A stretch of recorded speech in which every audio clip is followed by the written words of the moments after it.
Welcome to Whole Life Living TV Network, a show that explores simple ways to live life at your highest potential through the latest outstanding topics, advice, and positive news from a healthy, happier, more loving, conscious mindset, with internationally known guests and everyday people sharing simple ways to take your belief and apply it towards mastering your dreams in life, because you deserve it. I'm your host, Sherry Gideons, and thank you for joining us today. We're grateful to have you.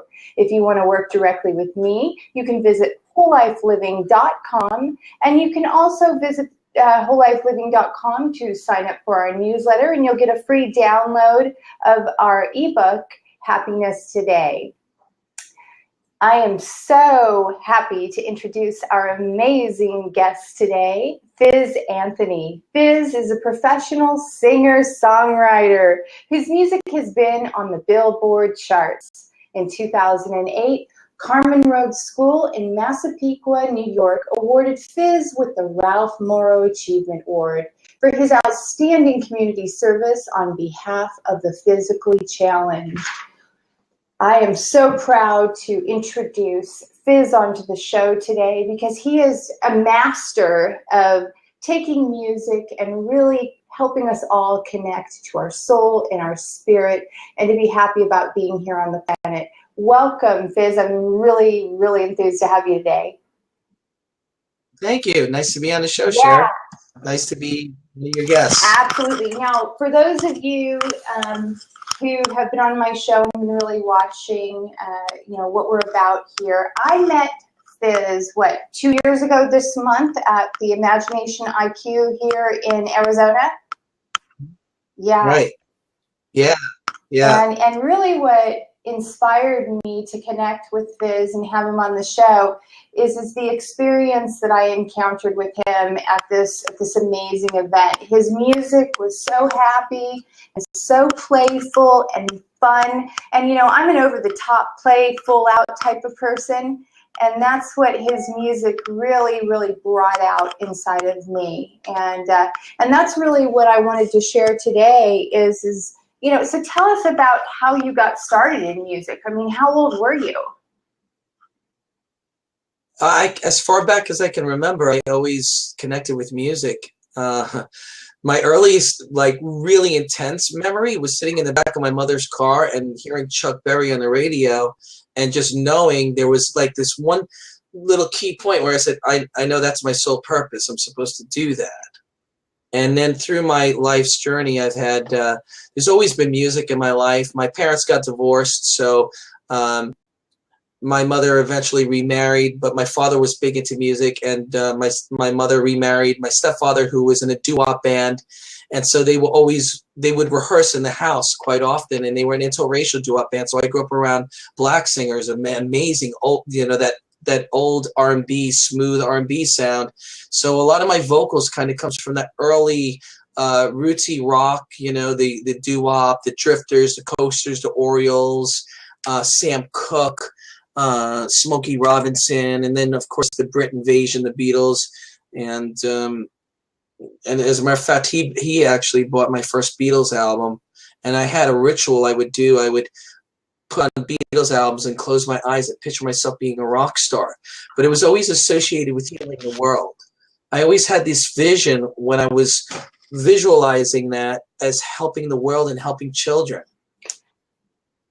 So it was always around. That's amazing because, I was born in the 60s and I came up during the 70s, when it was Soul Train, Yeah, I remember Soul Train. I was born in the 60s too. Yeah, so it was, I couldn't wait every Saturday morning to get up and watch Soul Train and, do the hustle and, do the good stuff, because that really spoke the language, to the language of my soul. And I look at the different types of music today, and while I'm hearing my younger children connect to them, because I have 12-year-old twins, I'm finding that I continually go back to that that soul music that really, really opens up that inner love inside of me.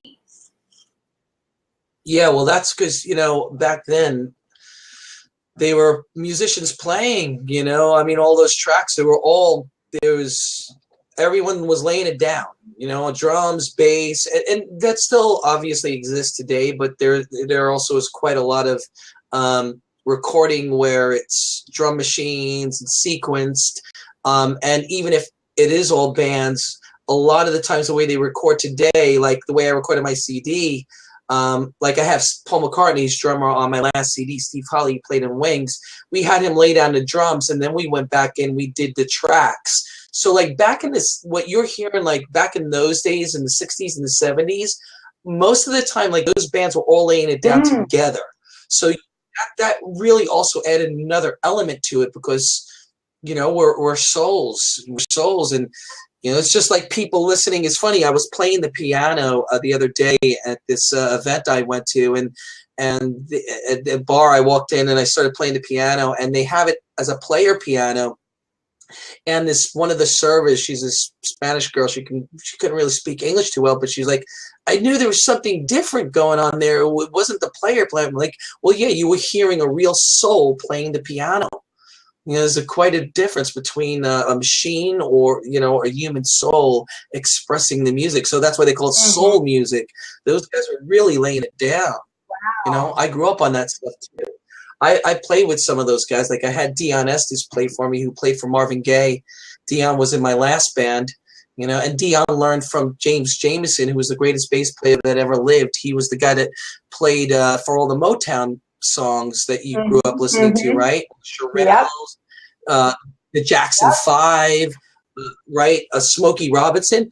That was all played by this band called the Funk Brothers. They were the studio musicians that played on all of that stuff. They were the greatest band of all time. Them and the Wrecking Crew, you know, just studio guys laying it down. You know, it's funny because I learned a lot about this from, you know, I'm a retired pro bodybuilder, and, you know, so I trained a lot of different celebrities in the music industry and stuff like that for a number of years. But really a great influence on me was Barry Hankerson. I personal trained his wife for close to 4 years. He was, he's the head of Black Brown Records, and he was Gladys Knight's first husband. He was the record label for Aaliyah. Aaliyah is his niece.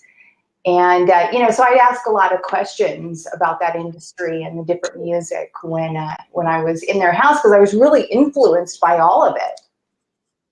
Yeah, right. It was really awesome. So tell us about the different type of instruments you play. I mean, how many instruments do you play? Well, my main instruments, of course, my number one instrument is my voice, and then guitar, piano. Those are my three main instruments: vocals, guitar, and piano. I do play bass. I do play mandolin, harmonica. Those are the main instruments I play. Organ. I learned on the organ. If you remember back in the 60s and the 70s, it was very common for households to have organs. Yep, I remember. So my mother, you know, I told you my parents got divorced. I think when I was about 8 or 9, my mother was dating this guy. His name's Herb. He was a really nice guy, and he bought an organ for the family, and I just manifested that organ going in my room. Within 2 days, that organ was in my room. And I just used to play it for hours and hours. And I knew immediately, I mean, I knew before then, as I share with you, when I had heard Chuck Berry on the radio, that I was supposed to be a musician. But the first time I sat at an instrument was I was about 8, 9 years old, and that was the organ. And I used to play it all the time. And I was self-taught. You know, they had the books, play by the numbers, and that's kind of how I learned. Yeah. It's funny. I love that because, you know, when I was a kid, I had the same thing. You know, I got to say I was probably 8 or 9 years old, and I started taking piano lessons. And yeah, I really wanted one bad in my home. And I remembered that you know, for Christmas, I kept dreaming and dreaming about getting a piano. And then I remember the old days when literally every single thing that you wanted, the big presents, would be right next to the Christmas tree and all of that. And so that one year I got a piano, and I was just so happy. Yeah. Wow. Yeah. Yeah. No, I feel like What was it, a stand-up It piano? was. It was a stand-up piano. That's awesome. You must have been Oh, flipping out. I was. Well, you know, I've always been a very multifaceted person. So, you know, I'm a Gemini, I like to say. So I always tell people, you know, it's not like what they think where, you know, we have all these multiple personalities. It's literally, we have gifts that are really unbelievable. We have access to the heavens and the earth. So we're inquirers. Did you get passionate with the piano? You know, I did for a while, but to be honest with you, my gift has always been to communicate, to talk. I mean, you know, being in my 50s now, I have to say that I feel fully embodied in my authentic self, and it being okay for me to really share the full Sherry. And, you know, I have the full Sherry. Yeah, the full Sherry. That's good. Nice. It's got a nice ring to it, the full Sherry. Because here, you know, the thing that, you know, I can honestly say at this point in my life is I feel that I am truly mastering being present in the moment, like feeling the flow between you and I of oneness. I mean, you exude playfulness, you know, and that silliness. I mean, I don't even have to say anything to you, and I can feel that, you know, just flowing from you to me. So it just automatically ignites that in myself, you know? That's awesome. Yeah. So no, but I mean, you know, I'm always so interested in people who, you know, have played music or been a part of music from an early age, because, you know, the first thing you want to ask them is okay, not only who were your influences, but, you know, are there your brothers or your sisters or your, you know, people in your family musical? And, you know, was that the first, you know, thing that kind of started with you, or was it all? Did you feel that it was already there? It was always there. It was always there. It was always there. But my dad would sing all the time. My mom would sing. Like I said, my stepfather was in a doo-wop band. So, you know, the first time I heard them, my heart was just like, whoa. Like, the lead singer was this skinny black guy named Ernie that could sing like the Drifter. Like, they did the Drifters and all that stuff. Like, unbelievable. And so, like, I grew up listening to this stuff. Like the Beatles, all of them grew up listening to that stuff from across the ocean. I had those guys in my living room. So it's, you know, it's there's a big difference between listening to something on the radio and having them in the room. Just like B.B. King. Some people didn't really, you know, B.B. King, you can listen to his music, but you'll never really know B.B. King unless you were in his presence and really listening to him live and having his soul. Like, the first time I saw B.B. King live and he was playing right in front of me, I was just crying. It was just like you could feel his soul and his presence. When the presence is in the room, it's a whole other level. Oh gosh, I totally agree. You know, and so I grew up with that, with all those guys, in the room singing in the living room, and they were great. They were a great doo-wop band. Sherman was the bass singer, and he was an incredible singer. So, and my stepfather, I was really proud of him because he was very good, would help arranging everybody's harmonies. He always kept everybody aligned with their harmony. And so, yeah, I grew up with that. But at the same time, they didn't encourage me to become a musician. Oh, why?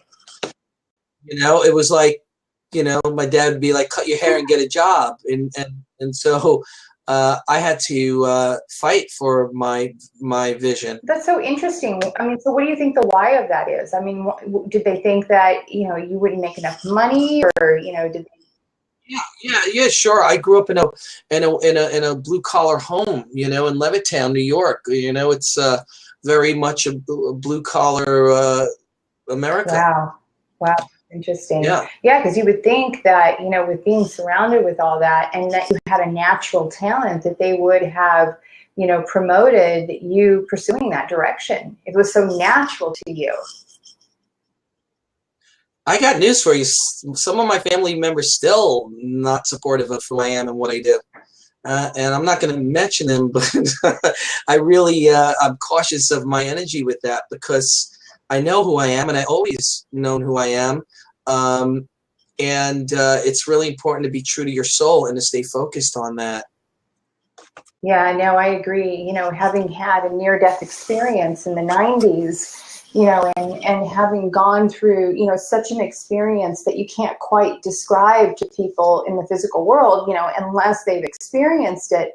You know, it was tough at times, you know, when I came back into my body and I was trying to share this magnificent experience and, you know, what was available to all of us. And I had people literally laughing at me, vilifying me, spitting upon me and calling me crazy. And, you know, on one level, you know, it was disheartening, but on another level, when you've experienced love at that level, that pureness, it's almost like you can let all that fall aside and none of that matters, because what you've experienced is beyond, you know, where people are right now in themselves. Exactly. I love that. Exactly. I love that you know, the way you put that in relationship to your soul, because, you know, you have to let go of that type of energy, because, I mean, you're a light giver to the world. You're sharing the light of who you are and bringing more love and more peace and more harmony in people's lives, whether they're ready to receive it right now or later. That's right. Yeah. And likewise, yeah, you know, we're in the same team. We're the light workers. And the thing that I love, you know, people always ask me, you know, about the different types of friends I have, and I say, you know, when you have the type of friends that I do, who want to see you win, who want to see you play, who want to see you, you know, do the best in the world, you know, that's a feeling that, you know, is undescribable. It's amazing. It's magnificent. Yeah. Awesome. Well, I wanted to share with our guests, you know, a little bit about who you are, get a feel for your personality, and see, you know, what I shared in the very beginning about this amazing, unique, playful guy. And so, you know, share with us today, you know, the current project you're working on around peace, love, and music, and how that equals a happier, healthier life. Tell us about it. It's a great question, Sherry. So, you know, I had, you saw that thing where I was at the 3 days to cash, right? And so, have you ever gone to that, by the way? No, I haven't. That's with Laura Langmeyer, isn't it? Yeah, and so, as you know, you're familiar with anybody that's listening that's not in the entrepreneur marketing world. It's all about, like, what's your funnel, right?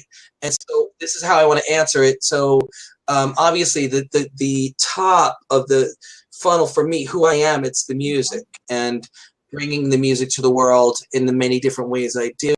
And that's with, of course, writing songs. Initially, just like my heroes, the Beatles, I thought it was just going to be the traditional way, just being the rock star, writing these songs, right, and performing like a rock star. And so there's that element to me, my CD, and then just through the journey of putting everything into my music and still not having the team show up to take my music to the world, going, okay, well, I know I'm writing hit, and I've had songs I've written for people that have got on the charts with my music, but for my own stuff, it wasn't happening. So I'm like, I know this music is totally radio hit material. And so I was living in New York at the time, because I'm from New York. I live in California now. And I'm like, I got called to go to California because I was looking at the speakers and the entrepreneurs here. And I was like, they're kind of like the new rock stars in a way. And I'm thinking, how can I bring music to that world and make it cooler and make it more powerful? And so I've been doing that. And so, yeah, it's like, it's kind of a long answer, Cher, but like, I wanted to just kind of hold this up and just, if people could see. Hold on, this is like, you are stuck on the screen. I just noticed you're stuck on the screen, so we can't see you moving or anything you're holding up. Oh, yeah, really? Because I'm not stuck on my end. Okay, I just saw your head move a second, but you're literally stuck on the screen.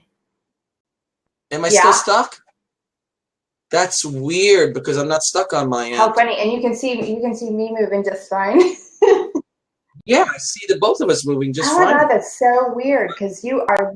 It might be on your end. It might be on your end. Okay, I just wanted to make sure, because I want people to see what you're going to hold up. Yeah, but what I was holding up is, this is like my funnel. It starts with my CD, and then it goes to my book, and then it goes to Fastermind with Fiz, which I just had a session with a client, and that's where I help people get clear. Like, it's all fitting together. It's like mind-blowing. My book, Ignite the Rockstar Within, I'm helping other people ignite the rockstar within. When I went to the Laurel event, I wrote, what I help people do is rock your brand. And so I do that. Like, if you don't know what your signature brand is, I help you do that. And then once you know what your signature brand is, we can write your song. So I'm doing it with many different ways. And then, of course, I write songs for speakers and companies, and as well as artists. So, and then, of course, I perform keynote speaking events and perform with my band, playing everywhere from bars and restaurants to corporate events. And so I have quite a lot that I offer. That's so neat. So when you say, you know, peace, love, and music equals a happy, healthier life, so your brand, you're helping to brand people through music, right? So that they, okay, and so I'm thinking obviously from the life mastery coaching perspective, because that's what I do. I really coach people to, you know, to really ignite who they truly are on the inside and really connect them with, you know, their true purpose, and then at the same time help them let go of what's not serving them. And so when I hear that with you, I mean, it sounds like I'm tapping into my soul. Yeah, I actually do a similar thing in regards to, I help people get clear on what their sole purpose is. I call it Fastermind with Fiz because, like, I work quickly. I'm like, let's go. Yeah, kind of like Rockstar, like we're like, just like, let's go now, you know? And it's like, so that's kind of how I work. Even when I teach, I used to teach, I don't really teach music too much these days, but I have something I offer called Rockstar Coaching. And it's all about helping people learn. I teach people how to teach themselves and how to take their uniqueness and bring their uniqueness out in the music. Because there's a lot of people that I don't think that teach properly. They teach a very regimented way, but everyone is unique. And so I have to tailor when I teach people for who they are and make sure that they're being true to their soul when they're learning music, when they want to express music or whatever it is. Interesting. Do you think that we all have the ability to sing? Do you think that we all have the ability to master that inside of ourselves?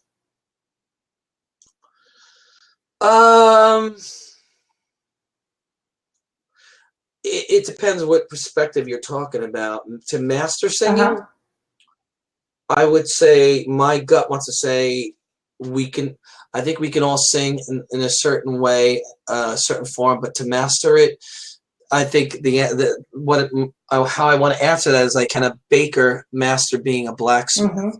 The baker is supposed to be a baker, and that's kind of like they're kind of tapped to that. I think that not sure if everyone's supposed to be a master singer, but I do believe everybody has a song, and I always say that everyone's life is a song. So what's your song title? Well, you know what? And that's normally when you say that, then what instantly came to me as you said that is living to be the real me, climbing mountains as I begin again. What's that? I never heard that song. That's my song. That's my inner song. Oh, really? I love it. That's the song that came to me when you just described that to me. What? You just made it up now? I just made it up. Oh my God, that's awesome. I love it. Yeah, because for me, Sherry Marie Gideons, it's about living to be the real me. And when you talk about music, you know, the way I like to describe that for myself is when I recovered from my near-death experience, I was walking on water. The negative energy, any negative energy I had was eliminated from me, and I was filled with love beyond human understanding. And so what happened to me was literally I heard music for the first time. And what I mean by that is I heard every word that was speaking to me through songs about who I was for the first time. Awesome. You know, and it was tone, vibration. When was that? How old were you? When I first had my near-death experience, I was 31. Wow. Yeah, and I'll be 51 in June, and it was like my soul opened up for the very first time. And I mean, songs spoke to me directly as if they were written for me. Like, remember the Scorpions' Send Me an Angel? Yeah. And Mariah Carey's Hero song. Every different song that had ever been written about the hero song, all of a sudden showed up in my life. It was like when I was That's ready, awesome. they showed up. That's awesome. Yeah. And I feel like when I first met you, for example, you know, when we did Imagination IQ and it was all about, you know, playing full out and letting that part of ourselves out, I felt like that's what your music entailed. But not only that, the personality that is you, the gift that is you, you know, the glasses you wear and the clothes you wear and the signature hair, you know, it says, hey, this is who I am. And I love who I am. Right. That's right. Thank as you. I'm saying that. Yeah. Yeah. It's important. And most people have been, society's kind of kept people down and kind of lied to people. People have been lied to, thinking that they're supposed to be like everybody else. That's why a lot of society is dysfunctional, because people aren't being true to their soul purpose. You are here for your soul purpose. You are unique. There's nobody like you. Yet very few people are truly living in their unique, divine soul purpose. And why do you think that is? Is it because they care about what other people think? What's that? Is it because they care about what other people think? Yeah. Yeah, absolutely. Sure. Well, that's part of it. And the other part is upbringing, right? People telling them that they can't do that. They're not supposed to do that. The education system, school is designed to keep people on that Henry Ford assembly line, right? Go to school, get a job, blah, blah, blah, blah, blah. Even the way they teach, it's very, I was never good in school, and I'm so grateful I wasn't, because if you look back in history, you'll see that some of the greatest minds of all time did not do well in school, because school, just like the way that they have it set up, is not really, it's just not productive for people that are really in tune with their soul purpose and the bigger vision. I've always had the bigger vision. And I'm in the school system like, what is this nonsense? You know, and then they don't even teach like the proper things that they should be teaching with finances and that sort of thing. They're setting people up to be servants and not masters. Oh, I fully agree. Yeah. The whole education system is flawed, pretty much. Not saying that there aren't good teachers out there, but for the most part, and you know, I'm holding that place in my heart where that changes. Yeah. I know I keep playing with my hair. I'm sorry about that, by the way, because I've parted my hair to this side, and it's normally on the. I normally have it parted the other way. I'm just trying it this way today. I like it. I like it. It looks great. It looks awesome. No, I didn't even think about that at all. And to be honest with you, I just thought, you know what? That's you, letting you be you, letting you be the real you, you know, having fun with it. No, I really agree with what you said around that, because, you know, I was always a questioner. I was always a trailblazer, a seeker.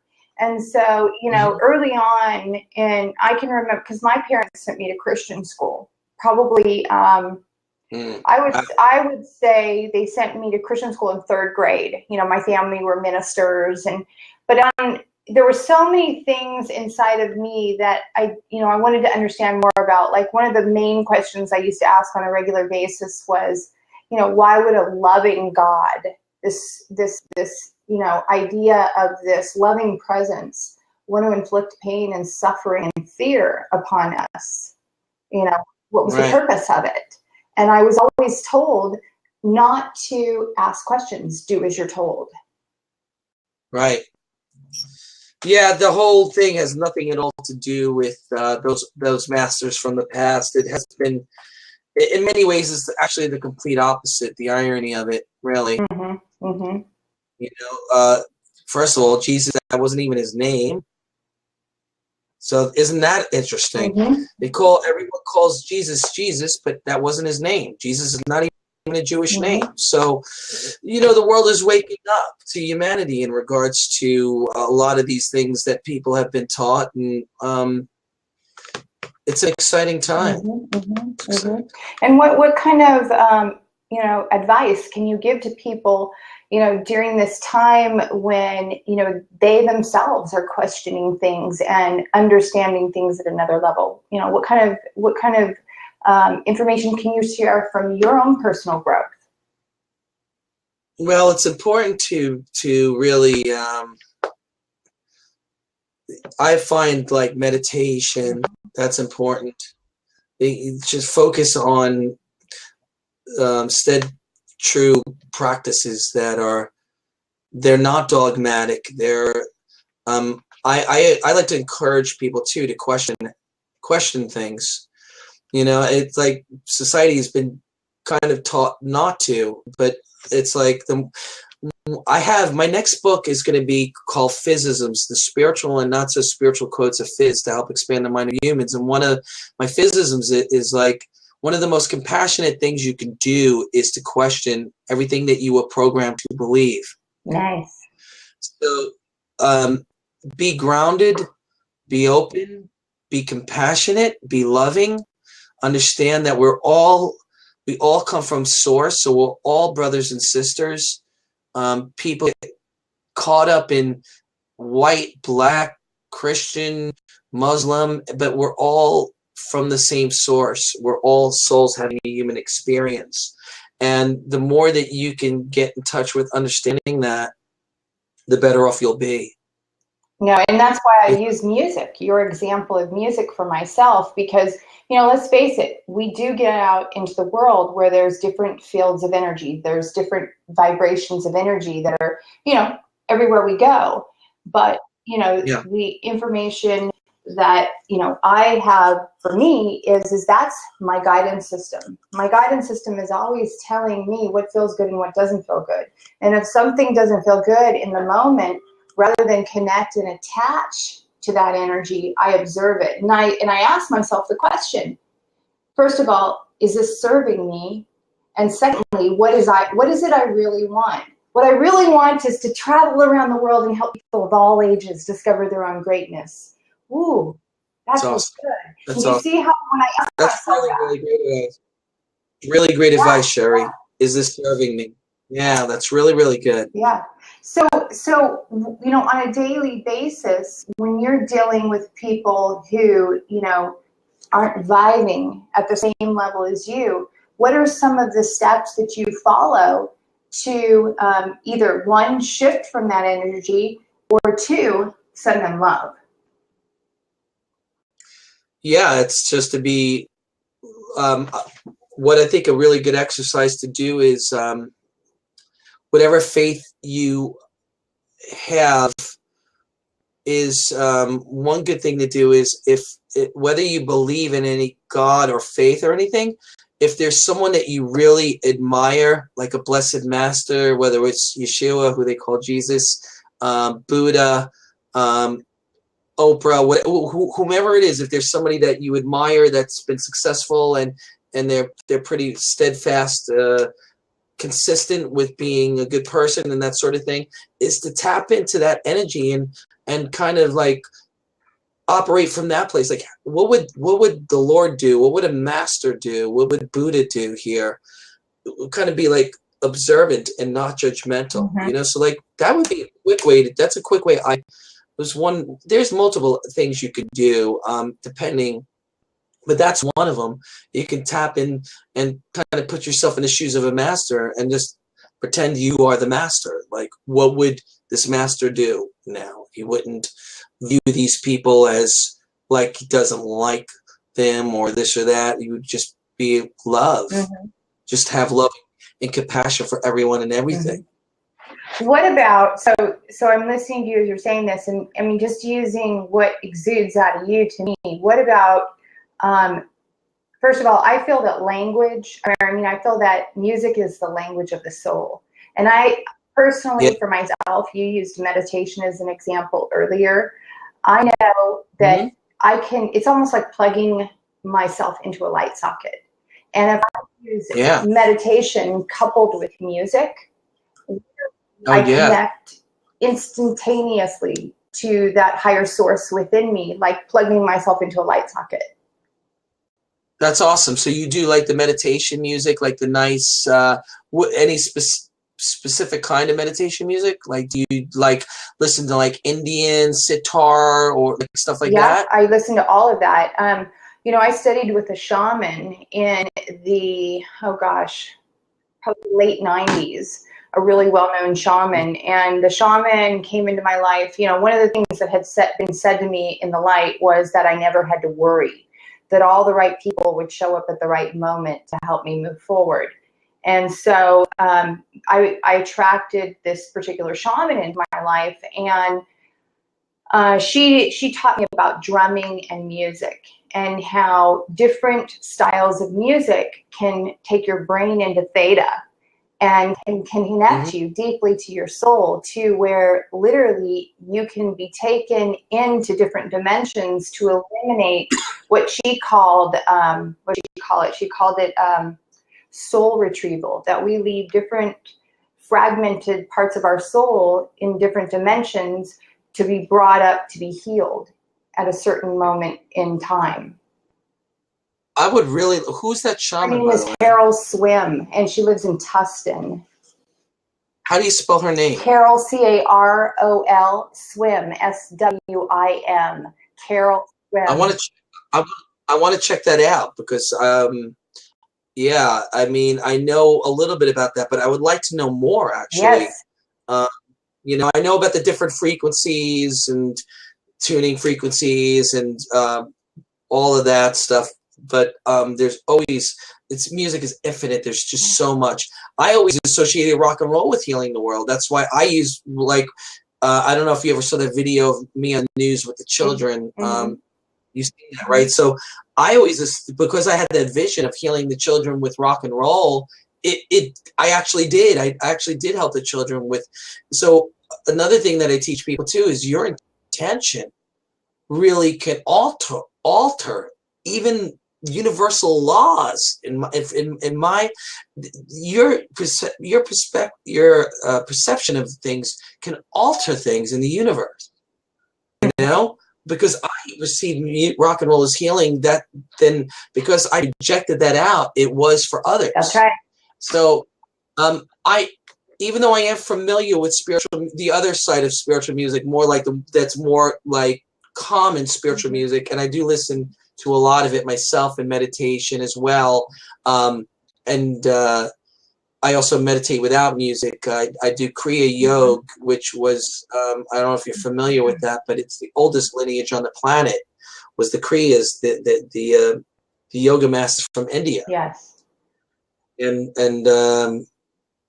So, but I would like to know more about Carol Swim. Yeah, check that out. It's so awesome because really that was, you know, so I personal trained her. So that was one of our ways to work with each other, was she swapped with me. We bartered. And so I did personal training. And so then she literally taught me, it's called journeying.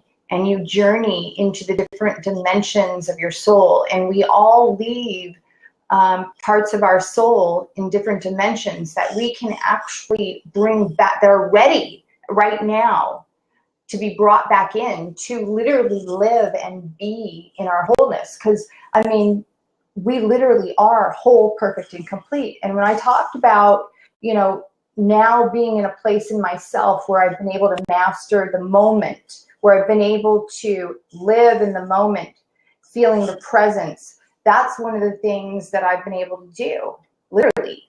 And what it's done has been to literally fill me up and help me to recognize, what if, okay, let me ask you this question. What if there were no such thing as bad? What if there was no such thing as evil? Exactly. And only good, right. Only good. And you no longer look at that. Well, as you contrast. know, as you know, your greatest blessings come from those greatest trials and tribulations. But in reality, we don't have to go through that. I mean, I've gotten to the place in myself, obviously my life has been extremely adverse, and, you know, and I look at that adversity in a way where what I'm able to do is to share from that place of understanding, from that place of awareness. And not only that, feeling of where other people are at in their own lives, but at the same time, help people to choose to reach up to higher, to choose to reach up to the truth of who they are, and to let go of what's not serving them. And yes, I know it's not easy, but at the same time, I know that just like anything else, we can train ourselves to do it, you know, through baby steps. Well, one thing I caught that you said that I'm like, from my soul experience, at least in my universe, in this lifetime and probably others, is it's like this song I wrote. You have to experience one polarity to really know the other. Like, hold on a second. Let's see if this works. Hold on.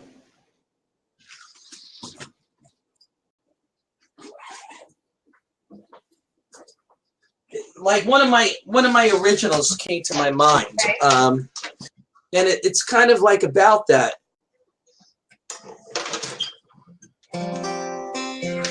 So it's like, tell me if this breaks up. Okay. This is breaking up.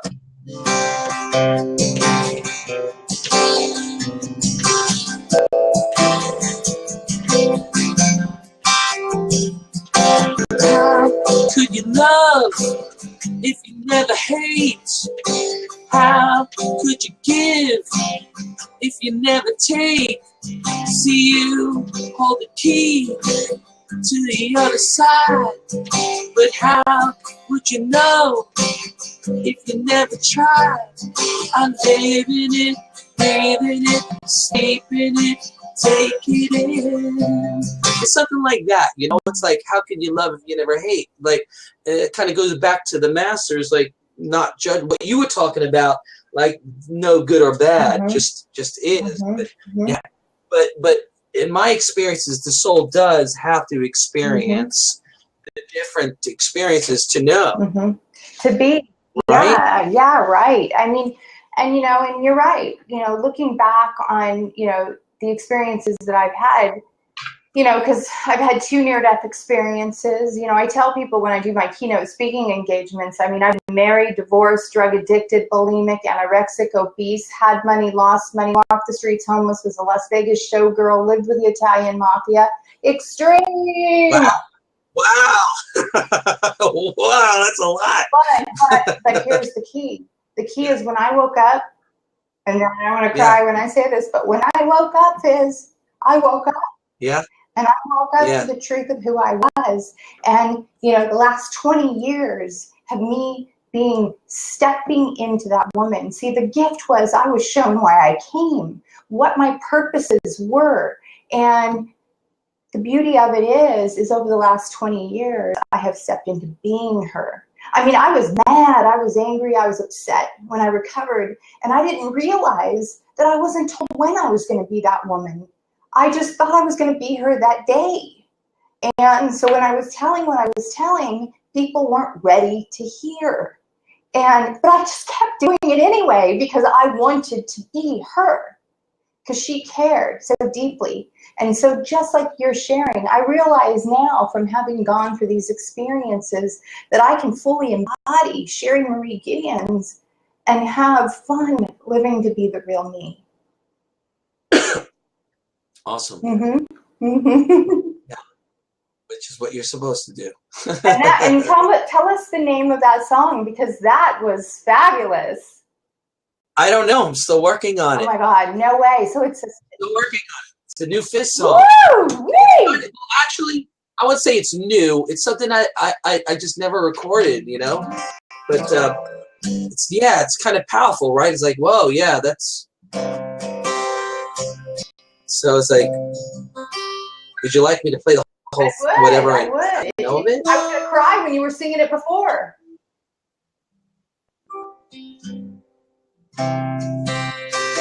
I gotta see how much I can remember this.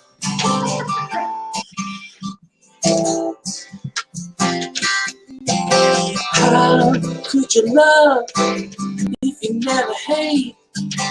How could you give if you never take? See, you hold the key to the other side. But how would you know if you never tried? I live in it, breathe in it, sleep in it, take it in. I cross my heart and hope to die. I never make you cry. You're the only one for me. You're the sweetest fantasy. You know my lips are sealed. Never say the way I feel. It's a secret we must keep. And we're diving in too deep. How can it breathe when my breath is gone?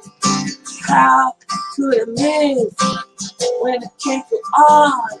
'Cause you hold the key to the other side. But how would you know if you never tried? I live in it, sleep in it, breathe in it, take it in. Cross my heart and hope to die. I never make you cry. You're the only one for me. My sweetest fantasy. You know my lips are sealed. Never say the way I feel. A secret we must keep. Driving into something like that. Oh my God. And it's like kind of sing it to your soul, you know? It's like, yes. It's sacred. Your soul, you're sacred. Kind of like that. Gosh, you know what? It's like, and that's what it is. I mean, I feel music is the language to the soul. Every word that you just spoke, it lit my soul on fire. I felt the tingling on my whole body. I felt one with Source. I felt so happy. I love you. I love you so much. You know, and that's what really, you know, it's like, it's funny how, you know, we connect with certain people, but then there's these particular people, it seems like no matter what we do, I see your postings on Facebook. No matter what you do, I mean, I see all of the stuff that you talk about and share, and there's just a part of me that says, you know, that is within you. That love, that beauty, that peace, that music is within you. Yeah. Yeah. Yeah.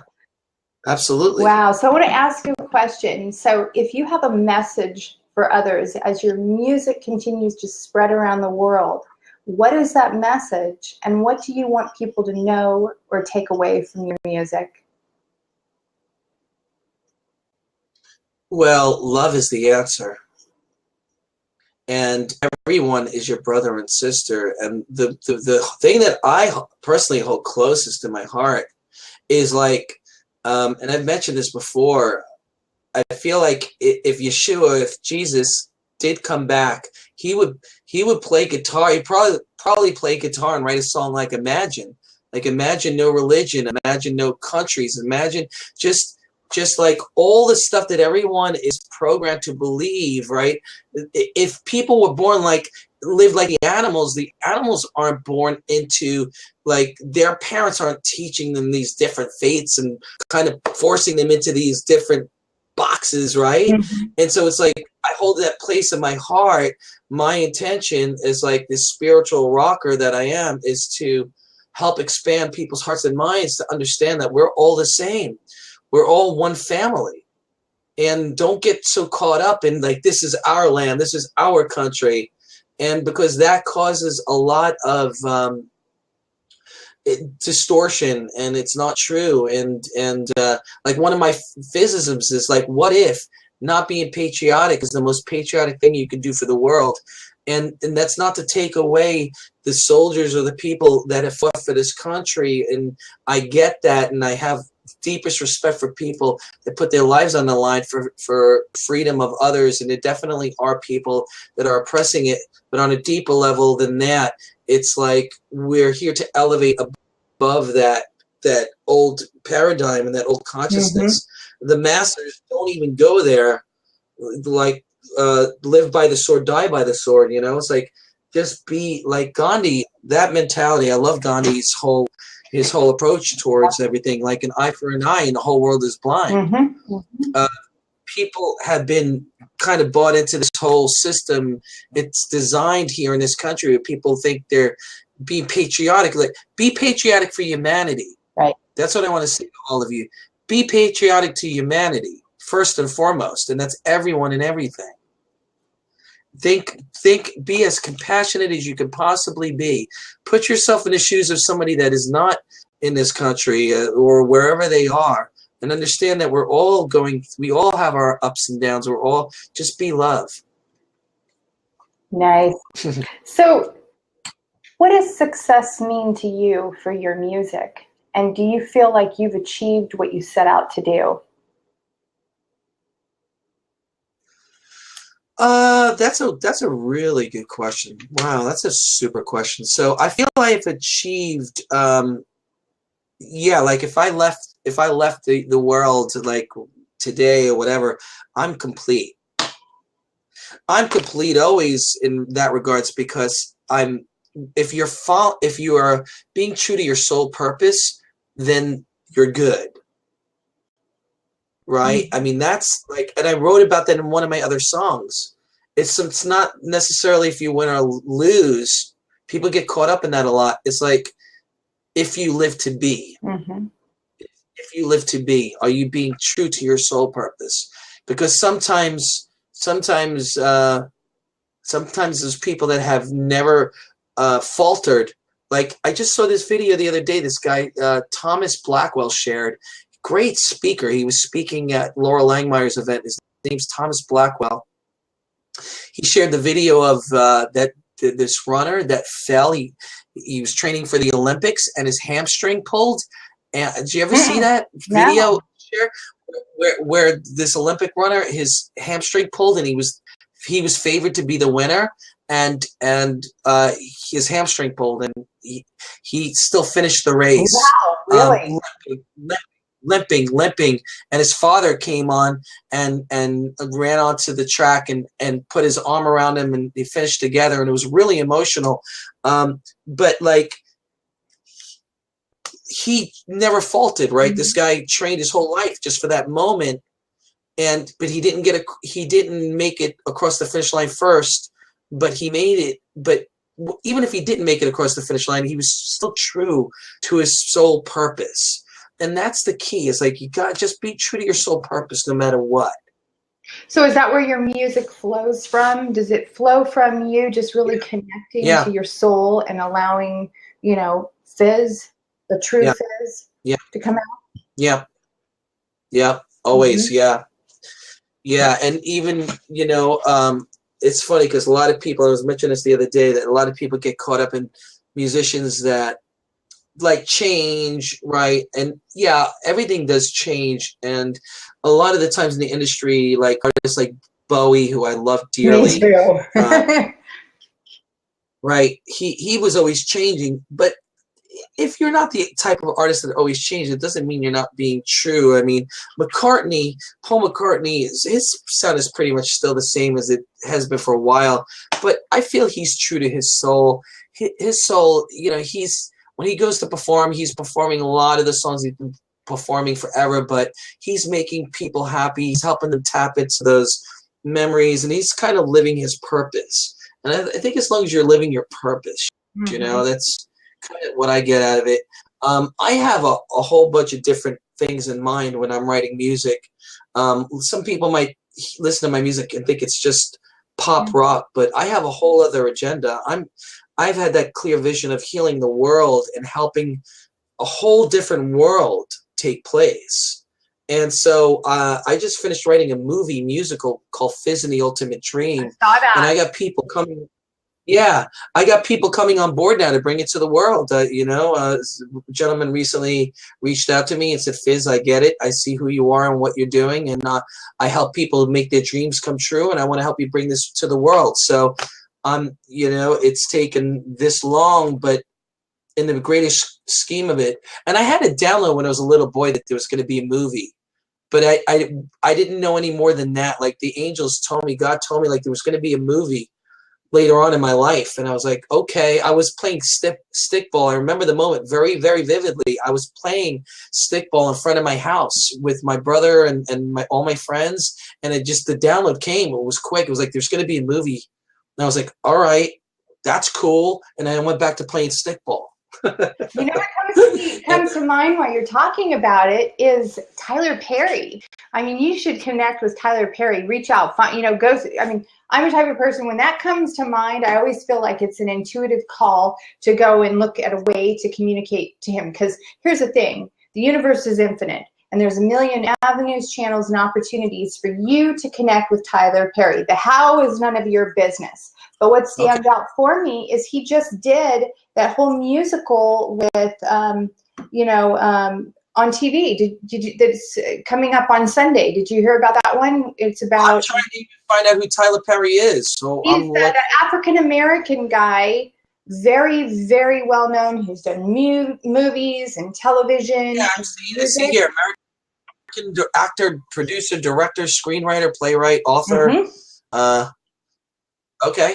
I'll look into him. And he's literally doing a whole musical TV thing with I think it's Doherty or whatever, who won, you know, he was 4th on American Idol several years back, who became very famous, you know, and but it's a musical, and it stands out to me to say that to you right now. You know, you were saying something earlier that stood out for me too. You know, when we look at the, you know, the Bowies or, you know, the different people who have been so significant in music, and really just you and me, everyday people, I think that we cannot not expand. I think we are all expanding at different levels, and absolutely, you know, and I really feel like that's really what it is. Each one of us is expanding in a greater, grander way. Absolutely. Of course. I mean, it's the law. It's the evolutionary law. It's the universal law. I mean, that's a law that doesn't change. I mean, I mentioned earlier about you know, your own perceptions can change things, which I do believe and have experienced, but there are certain laws that they are the law in regards to like evolution.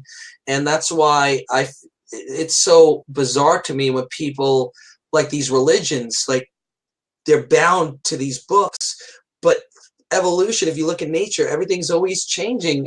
And so from my experience, the masters would never be bound to those things. Yes, of course, there's those, you know, those values that are timeless and of compassion, love, but at the same time, there's a lot of these teachings that they become dogmatic. They become clear that they're dogmatic because humanity's moving forward. Yet people are still hanging on to it because, like, they think that's all they know. Like, oh, you know. So it's important to look at nature and look at the way nature operates and the kind of flow like that. Like everything, all things like change, like, you know. Oh yeah, absolutely. I think that a lot of it has to do too with, you know, staying in alignment with, you know, what feels good to you, being more aware of what feels good, what causes joy and happiness. You know, one of the things that, you know, really brought a deep awareness to me was many, many years ago, you know, almost 20 years ago now, following Abraham, the teachings of Abraham, you know, Esther Hicks, because, you know, they really bring forth into the world the awareness of abundance is everywhere present. It's in the birds, it's in the trees, it's in the flowers, it's in the grass, it's everywhere. But we look at abundance as green dollars or money, rather than recognizing that if we could just connect with abundance being everywhere, everything that vibrated at that frequency would flow into our life naturally. That's really interesting that you shared that, because I just was speaking with somebody that doesn't like Esther Hicks, and kind of has this, she has this bad experience because of something that happened in her life with this woman that was her landlord. And anyway, to make a long story short, I was kind of explaining to her a different point of view about that, because I personally enjoyed the teachings of that myself. And I get it. Of course, people can get fanatical, and if they're not aligned with it properly, it could be counterproductive. And that's what I was talking about with this woman, who she had a different experience. But I personally am a fan of a lot of those teachings, and it's just getting in that right frequency and being grateful, being of gratitude. Right? I mean, that's the most powerful thing you can do, is be grateful. Well, I mean, and even using that woman's example. So when you tell me that story, the first, I mean, I'm a licensed practitioner. And the thing that comes to me immediately when you share that story is what, I mean, specifically around this woman, is what's coming up to be healed is being revealed. Right. And anything that does not, and see, here's the thing, anything that does not vibrate at a frequency of what I call good and greater good, a frequency that is above, you know, lower frequencies, lack, limitation, scarcity, you know, things that don't feel good, are coming up to be healed in us. And so in any given moment, an experience is showing up in front of us that is mirroring to us, conscious or unconscious. Right. A part of ourself that we are being, a part of ourself that needs to look at that from another perspective and think to ourselves, okay, you know, so why am I judging? Maybe she was judging that experience with Abraham, and that experience came up for her to heal something within herself. Right, exactly. Right on, spot on. Yeah, yeah. So one last question I have for you, and I really, I mean, think about it for a second. If today were the last day, and you said that you're, you know, if you were to leave the planet today, you know, you're really complete.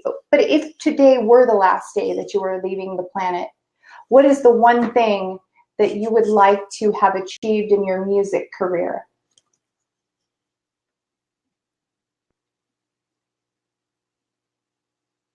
The biggest, greatest, grandest thing. Well, it would be the grand vision of how I see myself as one of the greatest rock stars of all time. So that would be me, which is who I am. Just the world isn't aware of it yet, but it's happening now as we speak, as my team comes on board. So that's me touring the world, helping the children around the world. So at night, you know, nighttime, playing arenas. During the day, I'm playing, like I did, you saw in the news, for the physically challenged, for children in schools. So daytime, doing the humanitarian charity work. At night, performing with the band in arenas, continuously writing songs for other artists, for people, continuing to do that. So kind of doing everything I'm already doing, but on a grander scale. Ultimately, in the movie, you know, I don't want to give everything away, but playing with Ringo and Paul McCartney, which you saw in my video for Anything, right? Where I'm playing with the Beatles, right?